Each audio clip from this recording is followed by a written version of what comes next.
Well, good afternoon or good evening if you're in the USA, and if you're in the UK or Europe, if you're up, then hope you're having a good time. If you're in bed, awesome. And anyway, Wednesday morning in the Pacific Rim, and I am Bruce, aka Mr. Simpler, Faster, Better, and I have the beautiful honor of introducing Mr. Ian and Miss Cecilia, and we are going to be talking about a very interesting, socially responsible subject here tonight. And so, Cecilia, why don't you first of all make a little introduction and maybe explain a little bit about our working relationship, and then we can put Ian on the hot seat maybe in terms of some questions and some thoughts around what Power Not is doing here today.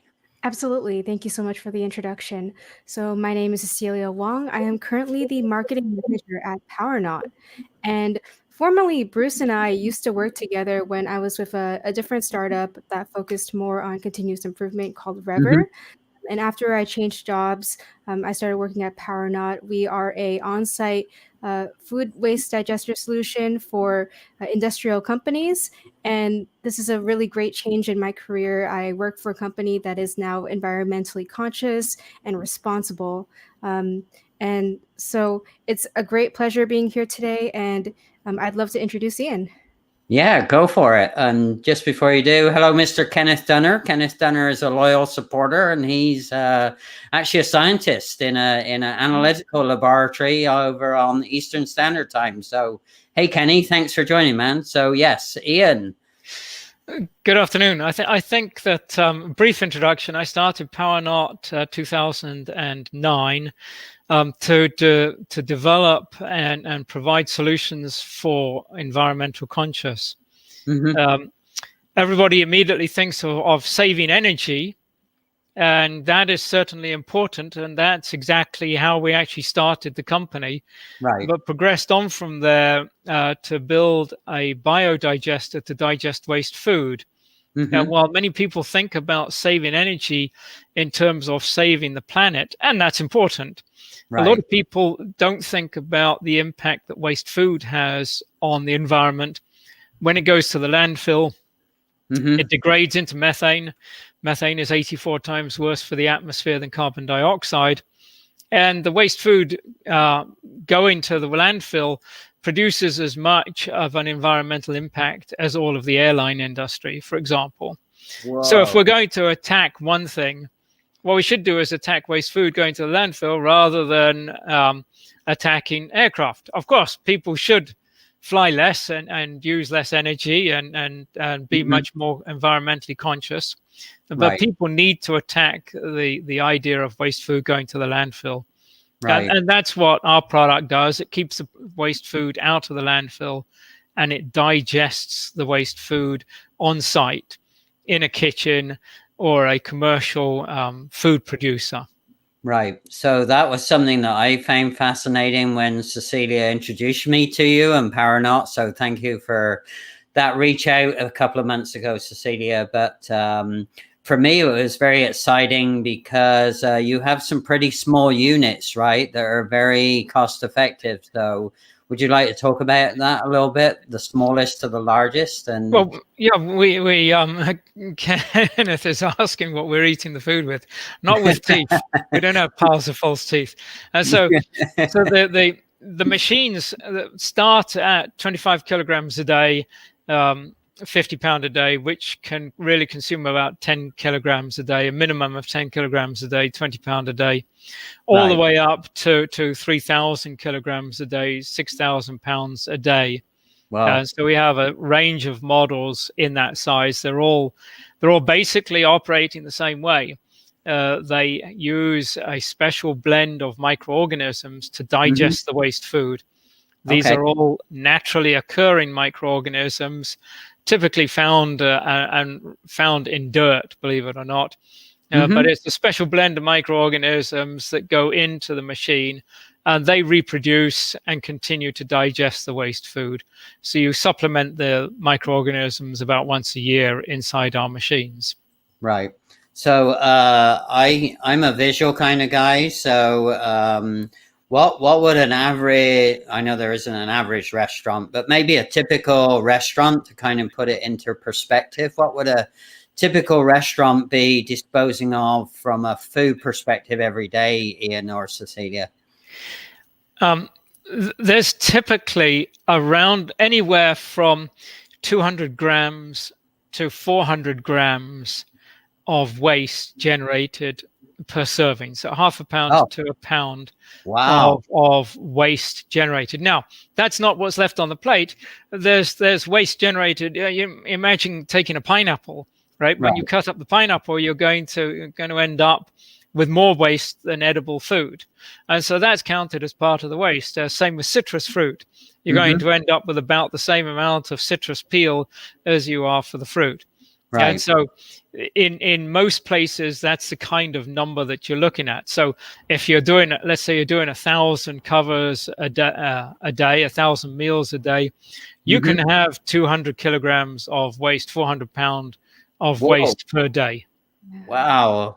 And I know, go ahead, Cecilia. Yeah, no worries. So U.S. restaurants typically generate about 22 to 33 billion pounds of food waste per year. That's just the entire industry. And then you have other industries as well, wherever they serve meals like schools, hotels, and hospitals. They generate an additional 7 to 11 billion pounds. So it's a huge amount. Yeah. That's BN, billion? Yeah, billion. Okay.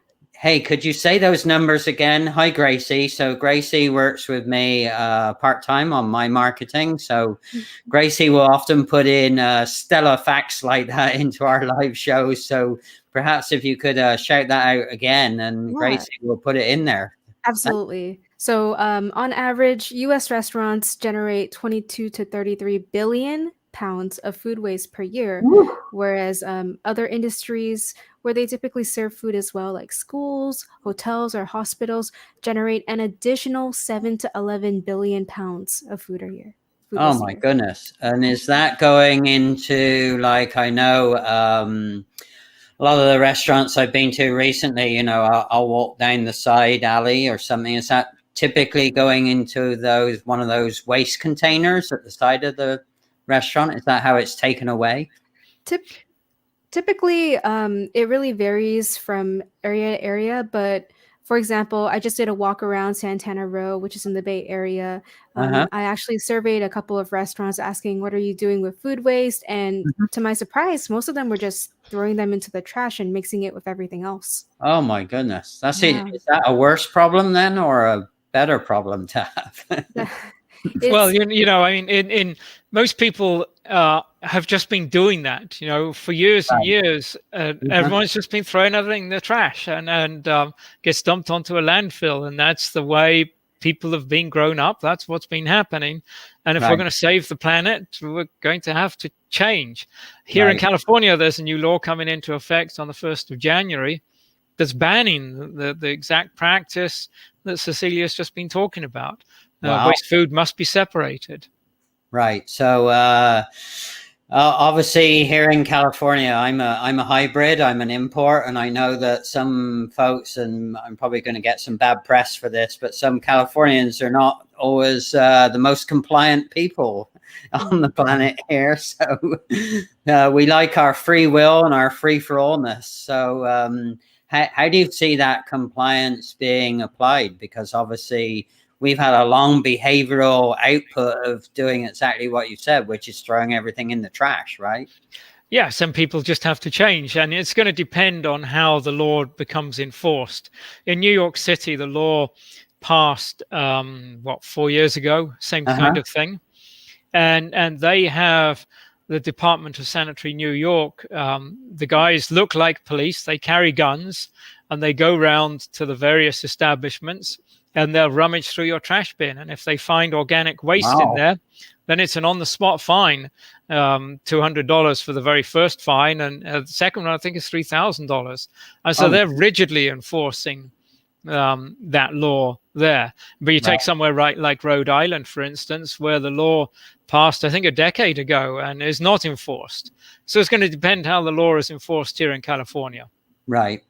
So are you actually going to be part of that educational process? Because obviously if we need to be more socially responsible, we need to have a socially responsible kind of movement. And how do you see that working, Ian?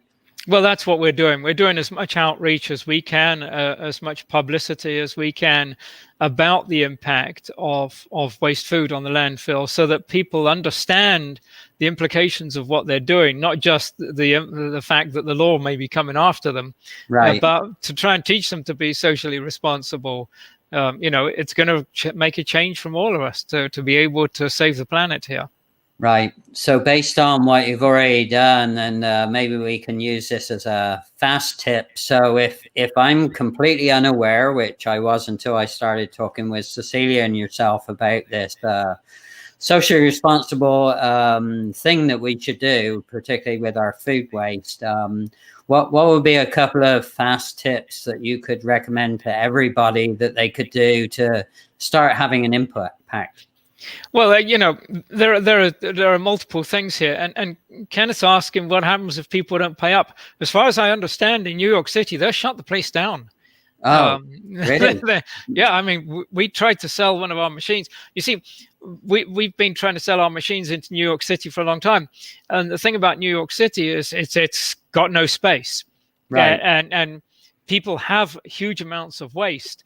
And you go into a kitchen that's serving 200 or 300 people at a sitting, and it's the size of my walk-in pantry. Right. How they can cook there, and then that you say, okay, you need one of our biodigesters that's this big, and there's just no space for it. Right. So it's really tough. But yeah, I mean, we've talked to people, and they'd say, yeah, it's pretty rigid. They're coming to shut you down. And so, to go back to your question, what are we doing about the waste food? I mean, there are a number of things. As a society, we've become used to wasting food, and as a company, we can't change people's minds about that. What we can do is say, okay, if you're going to have this wastage food, this is how you should properly handle it. You can't go to the landfill. We walk into a restaurant. You just described that you're going into a restaurant the other day, right? But you sit down at the restaurant and you might want fish, and Cecillia might walk into the same restaurant and want meat. Well, if they got 100 people walking into the restaurant, do they have 100 pieces of fish and 100 pieces of meat? Or do they have 50 and 50 and say, the 51st person who goes in wanting fish, they say, oh no, there's this guy Bruce over here, he had the last piece of fish, right? It doesn't work that way. And so eventually there's waste. If you go to a restaurant that's got a fixed menu, that's the way it should be, in my opinion. You walk into the restaurant, this is the menu for tonight, and that's how it should be. Then there's no waste. They're going to get 100 people come in, and they're preparing 100 meals. So that's what should happen to do it. So the fast tip there would be for us to think about, even though we like our choice, maybe encouraging at least our favorite restaurants to, if they came up with maybe our favorites, but less choice. Reduced menu, yeah. Reduced menu. A restaurant shouldn't have 200 items on the menu, right? It's going to generate waste. I think in addition to that, it kind of goes along with process improvement. If your restaurant has a huge menu, obviously they're not prioritizing what's most sold, and you want to have some data into an insight into how these which items are selling the best. So you want to focus and streamline that process. Right. So kind of some very simple Pareto or 80-20 analysis, maybe. Is that? Well, you see, one of the things that our machine does is it weighs the amount of waste. Oh, okay. And so that goes in, and so you can look on the color touch screen by the amount of waste by the hour, day, week, month, and year. And all goes up. That all goes up to the cloud, so that from any device anywhere in the world, you can see what you're wasting. And so, if you see that on a Tuesday, for instance, there's twice as much waste as the rest of the week, maybe that's the day the chef is off and the sous chef takes over. Right. We actually had one chef who complimented us on that weighing, because what he would do is every Tuesday would have the same type of food, and he would tweak slightly the sauce, or he tweak slightly something in the menu, and he would see at the end how much waste he had at the end of that session, and so he could refine his menu to get the minimum amount of waste. Yeah, that's pretty scientific. So I'm curious, Cecillia, you went on a restaurant walk. What data were you? Well, first of all, what was the reaction of the people when you were asking them about what you do with your waste, and what sort of data were you able to glean that might be helpful for us to understand how we can help restaurants do a better job? Absolutely. When I was taking a first kind of walk around, I think a lot of people were very scared initially when I first asked them. They thought I was an investigator or someone collecting data. But after a more casual conversation, I was able to understand that most of these restaurants were actually unaware of the impact that food waste had on the environment. They didn't know that when food waste goes to the landfill, it becomes methane, which is actually 87 times worse than carbon dioxide for the environment. So it's a greenhouse gas that's contributing tremendously to, global warming. And if you've realized over the past couple of weeks, we've had the hottest temperatures almost everywhere. It's insane how this is happening. So I talked to these restaurant owners, and a lot of them were impressed by all the different varieties of options that people have. Of course, there's not one solution fits all for what kind of food waste digester best fits your business. But the overall kind of sense I had was most people just didn't have that education. They didn't know that these solutions existed. They didn't know it was an issue.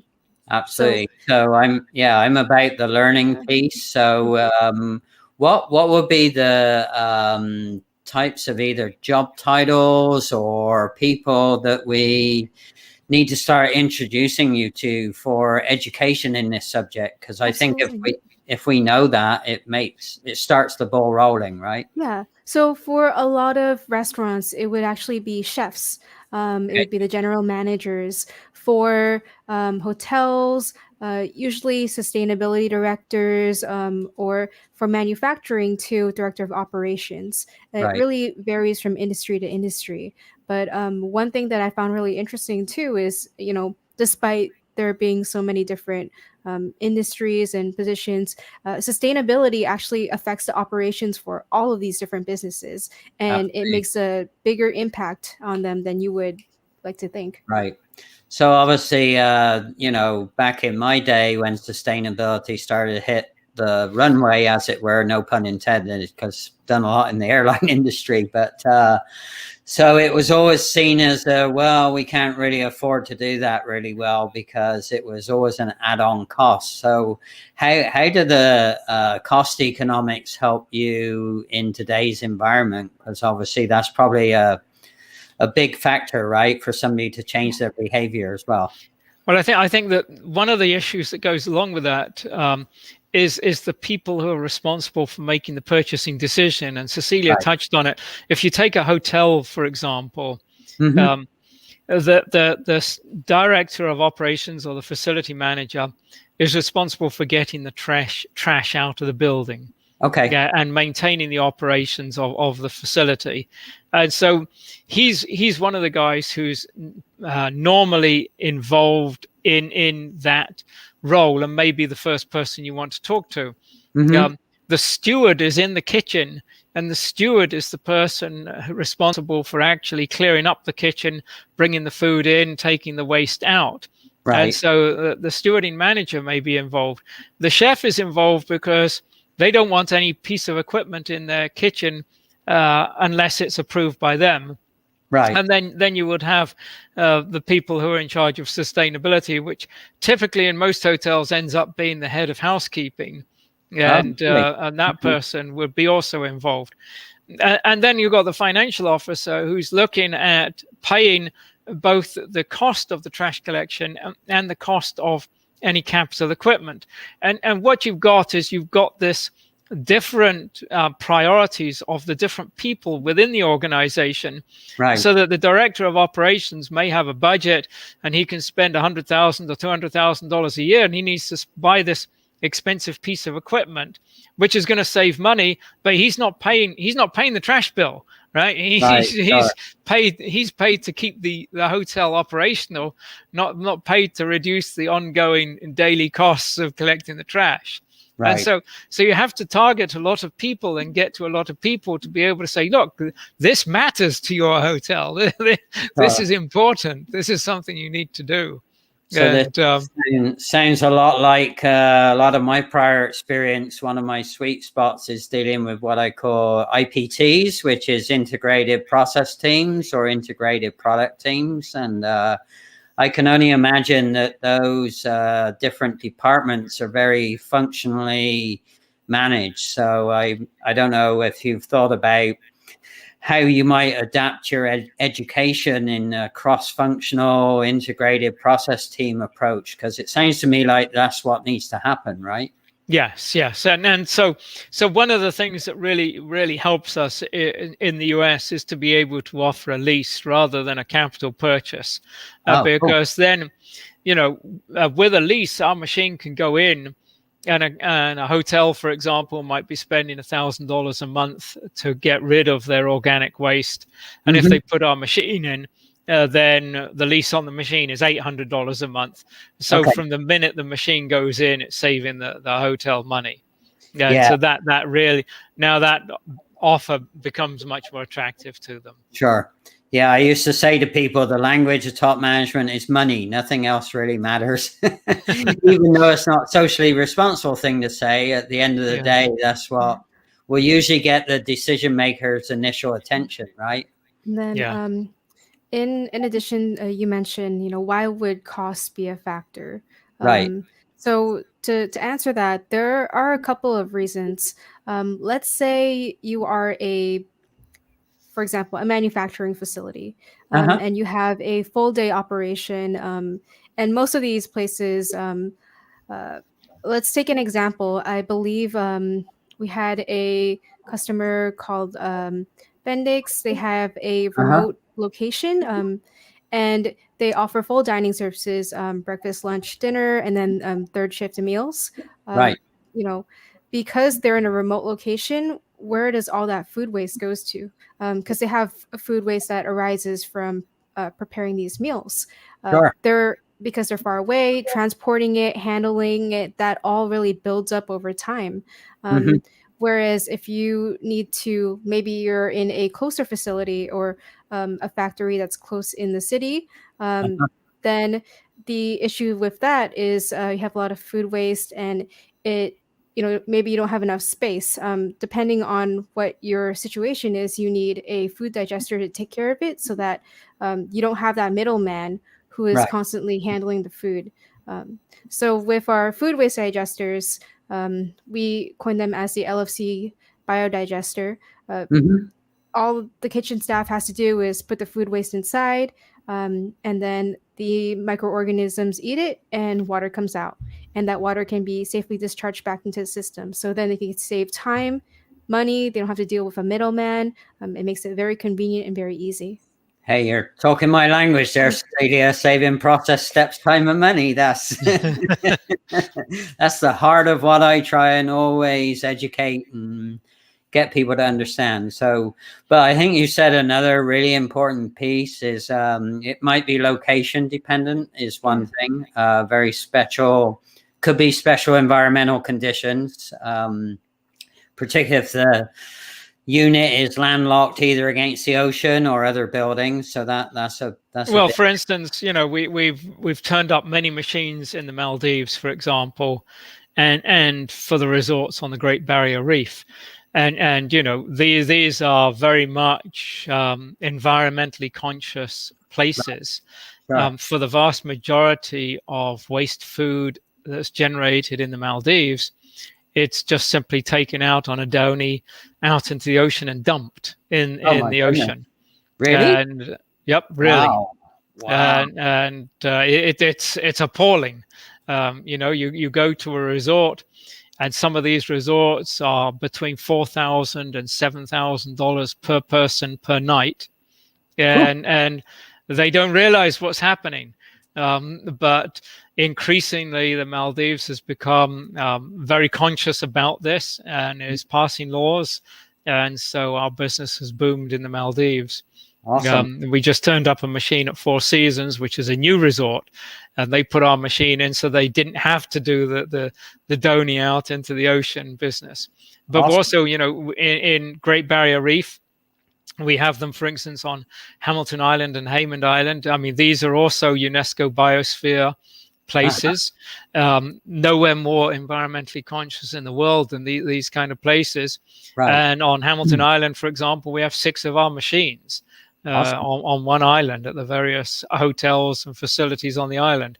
Right. So yes, and for them, obviously the cost of, they weren't dumping it in the ocean; they were taking it back to the land, mainland, and dumping it there in a landfill. And now, obviously, it's not only a significant cost improvement, but it's significantly better for the environment. Yeah, and the time as well. So I'm a visual learner, like a lot of adults are, Ian. Are there any videos of these machines in action anywhere that people could go look at?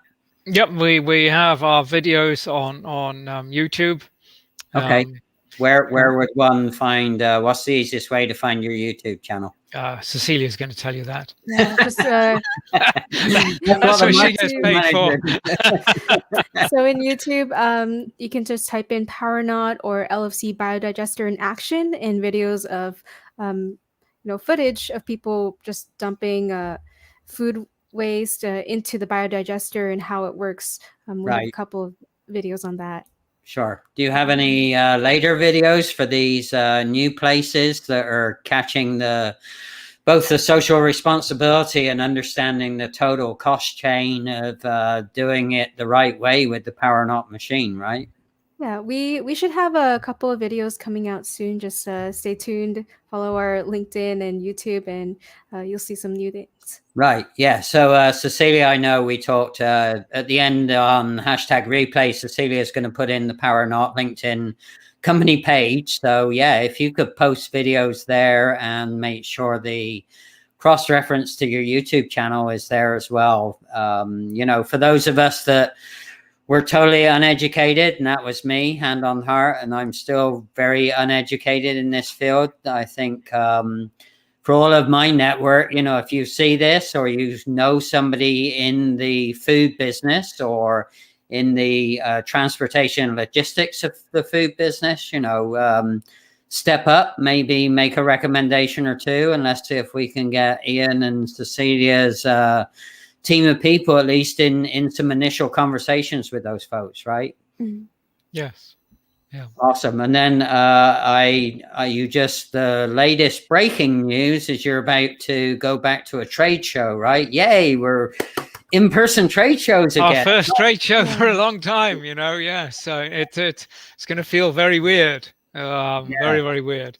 And first trade show for a lot of people, my friend, in all sorts of businesses. So when is it? Where is it? And again, I know Cecilia is going to post information. This is in Orlando. It's at the end of next month, and we will have our smallest LFC biodigester on the trade show. The baby one. It's the size of a residential dishwasher. Oh, cool. And it fits under a counter. So we'll have our smallest one. We are not going to take our biggest one. It's the beast. We're going to take a mid-sized one. But we also have 2 of our other products there. We have a stainless steel bin tipper, and we have a stainless steel effluent filter. So, right. All part and parcel of the solution to be able to help people save money and save the planet. Right. So that's for the ergonomic requirements and also safe requirements for people to move the food around, etc. Well, some of our bigger machines are big, and for small people, very difficult for them to actually put the waste manually in. Gotcha. And so we actually developed it for the Canadian military because they didn't want their guys to lift the waste into the machines. Okay. And so we have the bin tipper that can lift the waste into the machine automatically. On our larger machine, the bin tipper is built in, but we offer the bin tipper as a separate add-on for that, and also for other places as well. Right. So we have other places that use the bin tipper for that. And then the effluent filter filters out any organic waste and can trap waste prior to it going down the drain. Cool. So that if you're very sensitive about waste or even plastics going down to the drain, you can filter those out. Awesome. Yeah. So for our American colleagues, a bin tipper is a trash tipper. So Ian and I well know what a bin is, but right. And how big is big? Kenneth is asking how big is big. The LFC 1000 is 2.5 meters wide and 1.5 meters deep and 2 meters tall. So that Cecilia can translate that to feet and inches. It's pretty big. Inches is big. It's very tall. I can't even see above it. So right, it's kind of like that mega waste management container, the biggest skid that they drop. It's like like 9 cubic meters. Yeah, but it's all stainless steel. It's all highly polished. It's all in. It's all because it's designed to go into kitchens. It's very hygienic by being stainless steel and highly polished. Right. So it goes into kitchens, it goes into shopping malls, food courts and shopping malls areas. We have them in residential environments as well. We have them in prisons. We just put two into a Singapore prison, for example. Oh, cool. All right. So, hey, I had an idea, but you may have already thought of this. Do you have a name for the baby machine? LFC 25. It's not very exciting. That's not very. We need. So how about you run a competition for a cute name for your baby machine? What about that? How about Kenneth is asking us to translate the sizes. Kenneth, if you go to powernaut.com/LFC, we have a couple of images of different models standing next to a person, so you can see relative in size how big the biggest model might be, and from scale small to big. Yeah, it's pretty big, Kenneth. So no, my thought was I have a lot of creative people that are linked to me on LinkedIn here, Ian and Cecilia. So might be fun to run a name the baby machine competition, because sometimes that's all it takes for people to say, hey, do you have a cutesy in your kitchen or whatever you call it? And people say, well, what's that? Right. So just a thought. Baby McBoatface. Well, I'm sure we can come up with a better name than that. I have a lot of creatives in my network, and so does Kenneth, and so does Gracie. So let's come up with a name for the baby machine, and maybe you can play with the name at the trade show then, see what people think. Then we can see, yeah. One of the things we are criticized for is having a number in our machine name. So LFC 25 means nominally 25 kilograms a day, but the machines can digest significantly more than that. So, right. But most people don't care about that. That's too technical. They just know that you put the food in and it disappears as waste and water, right? And it's a never emptying bucket. They never emptying bucket. Yeah, the hungry boy or little hungry boy or whatever, right? Yeah. Or girl. We shouldn't make it unilateral. So yeah. All right. Well, cool. So thank you so much. And again, if you're seeing this as the replay, you can put #replay and you can add questions, comments, support, introductions. If you're shy and want to send me introductions, or Cecilia Wong and I have a powerful presence here on LinkedIn. Ian doesn't play on LinkedIn very much, so we'll take any introductions, any introductions, to see if we can raise the educational awareness about this really important topic here. So good. Thank you very much, Bruce. All right, you're welcome, and thanks for being a good sport. This is not an easy topic to talk about sometimes. So thank you. All right, hang on, guys. Good night, good morning,